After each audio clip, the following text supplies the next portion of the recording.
Okay, this isn't like next week's enterprise, man. This is your life. So the first thing I would ask is, well, do you have your resume or CV in order? You say, imagine who you could be and then aim single-mindedly at that.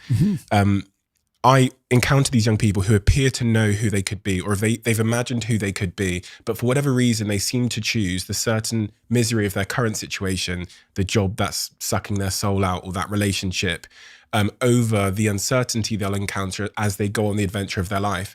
So what would I say to these young people who always say to me, Steve, I want to do this, but you can see them stifled by fear because it's like... Yeah, well, it's like, make a plan, man. So when I was doing my clinical work, which I did a lot of career work with my clients, both at a beginner level, I would say, like really a beginner level, with people who had no employment whatsoever, no history of employment, who were undereducated and who lacked every skill you could possibly imagine. So these were people who were really in dire straits, up to people who were operating at the top of their profession, but who could still strategize forward. And so, for example, let's say you're at a dead end in your job. Okay, so I don't find my work meaningful. All right, so that's a problem statement. It's like, well, why not? I find the work I do repetitive and boring and without spirit. I have a bad relationship or a neutral relationship with my boss who doesn't know who I am. I have problems with coworkers. All of that needs to be differentiated, right, and analyzed in detail. So we might say, for example, let's say you believe that you're undervalued at work, and maybe you are. What you need to do is you have something to say, and we would have to figure out what it is that you have to say. But it would be some variant of, I'm bringing more value to the table than I'm being compensated for, and that's demoralizing me. And it's also not good for you being my boss, because if I'm actually more valuable than is being recognized, then the fact that you're not valuing me properly means that I will become demoralized, I won't work properly, and you won't get the best out of me. So it's bad for both of us. And if your boss is in principle not amenable to such a discussion, then what you should seriously consider doing is finding another job. Okay, so let's say we're going to set you up for this. Okay, this isn't like next week's enterprise, man. This is your life. So the first thing I would ask is, well, do you have your resume or CV in order? Well, I haven't typed it up for 3 years. Well, what do you think about bringing it up? Well, I'm pretty nervous about that because there's some holes in it. And, I didn't do so well in college and I'm kind of embarrassed about my resume. It's like, okay, bring it in. Let's go through it. Let's at least update it. Let's look where the holes are. Let's look at where the inadequacies are as far as you're concerned, right? This isn't my judgment. It's your judgment. Let's walk through those judgments and see if they're warranted, because maybe you're just too guilty and ashamed and self-conscious and anxious, and you're looking at your resume more critically than someone else would. And maybe there's some holes that you need to rectify. You were 2 courses away from your BA and you dropped out or something like that. Well, maybe we need 6 months to address that. And at least, even if you can't be fully educated, you could be taking some courses online.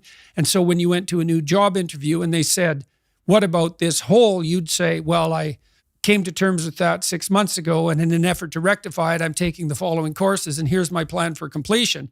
That's a really good answer.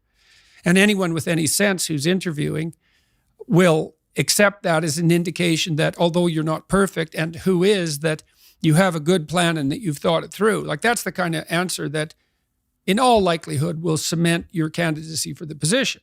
Okay, so now you're going to go to your boss. Well, you have to have your CV and your resume in order. And you have to be able to stand on it solidly, and which at least means that you're prepared to address the inadequacies in a credible, realistic, believable, and truthful manner. All right, now what you do is apply for like 10 jobs.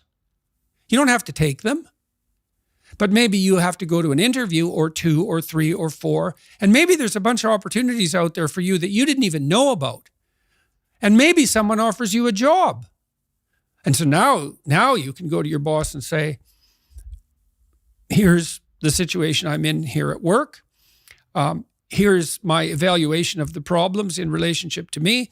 Here's what I could do for you if you gave me a 40% raise and the opportunity to progress, but I'd like to see a plan for that. And I've been looking for other opportunities before conducting this discussion, and I have some. Well, then, if your boss treats you with contempt at that point and doesn't listen, then perhaps he or she is a little more narcissistic than might be optimal, and it's time to find a new job.